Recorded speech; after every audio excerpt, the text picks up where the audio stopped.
Hey, Shira Lazar here, and I am talking to Elia Saikaly. He is right now climbing Mount Everest. As you can see, he's surrounded by beautiful snow-capped mountains right now. I can't believe we actually have a Skype connection. Yeah, it's pretty amazing. We're actually, it's 5:20 in the morning here. We're standing in front of the Khumbu Icefall. It's the most exciting time of the entire climb because we're on our way after 50 days to the top of the world. And what inspired you to go on this mission? You are doing it a bit differently because you are using social media along the way to tell your story. What made you want to do this? It's very simple. I came here 5 years ago with a friend of mine, Dr. Sean Egan, and my life changed completely. The way I think, the way I live my life, the dreams I try to achieve. And the whole idea with this expedition was to bring 25,000 Canadian kids along for the ride up to the top of the world so that they too could learn from this mountain, from these people, and in some way have their lives changed as well. So how have you been doing that on a daily basis? What have you been doing? It's actually a lot of work because, climbing Everest is a big enough task on its own. We essentially are broadcasting what you might call, a web series, so webisodes every day back to these kids in Canada. So a mini TV series, as well as blogs. We're actually able to Skype with classes. So 3 times a week, we're talking to these kids while they're in class. So they feel like they're participants in this journey, and they're literally living this with us.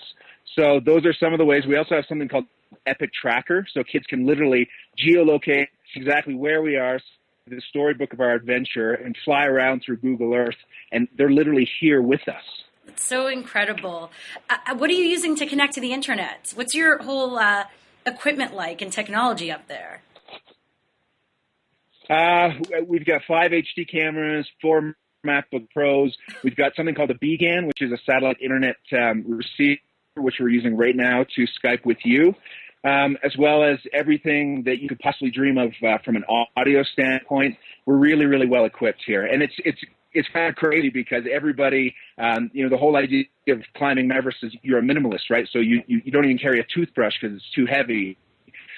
We've got all this gear, but, we're doing it for kids. Kids are loving the journey. Kids are learning from the experience, and it's very worthwhile for us. And how many people are with you? Put out that kind of energy.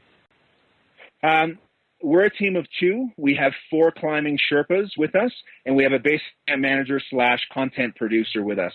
So we've got 8 people with us. So I need to say, climbing Mount Everest is a dream for everyone. I think it's one of those things that anyone either looks at someone like you who does this and is like amazed, or they want to, at a certain point in their life, do it themselves.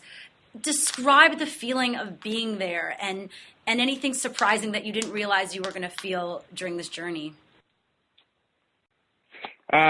Well, I'm a filmmaker by trade. So I'm not even a mountain climber. So I got into this sort of by accident. So the level of comparison is a little bit different for me, but how do you describe it? It's literally breathtaking. It's stunning visually. You're standing above the clouds, your feet are on the ground, you're in a place where life cannot exist. Yet at the same time, it's such a harsh environment, and your body is literally starting to die because of the lack of oxygen. Wow. So there's so many different levels to this. What I didn't expect maybe this year is how hard it would be to use this technology consistently and how much energy it would take to actually talk to all these kids. We're talking about 25,000 kids back home. But, we're doing it, and we've been doing it for 50 days, and this is the climax right now. We're literally leaving, in the next 2 minutes to the top of the world. So it's a really exciting time. And so how much longer do you have till you get to the top? It'll take us 4 days to get into position. So on Friday at 9 p.m. Your time, we'll be leaving in the middle of the night, minus 35 degrees, under a beautiful bed of stars, on bottled oxygen, and we'll be climbing with 25,000 students back in Canada to the top of the world. And we hope to be there by 6 a.m. Saturday morning, our time. That's incredible, because I actually know people who have tried and they just have not made it. So what keeps you going? That's a great question. Honestly, in this case, every time we Skype with kids and we see, 100 hands in the air, these are kids that are aged 9 to 14, that drives us, that inspires us.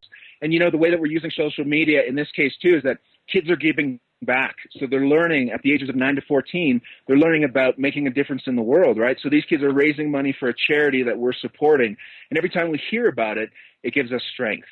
So knowing that these kids are following, they're part of our team, I think that will get us to the top of the world this year.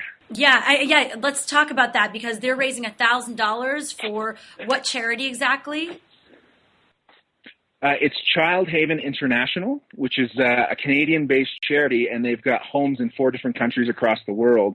So the idea is, each of these schools will raise $1,000. We'll take all that money, and if we raise enough money, the idea is to complete an orphanage in India for these orphan kids. Incredible. Well, many challenges that you are facing and many inspirations that you are bringing to people.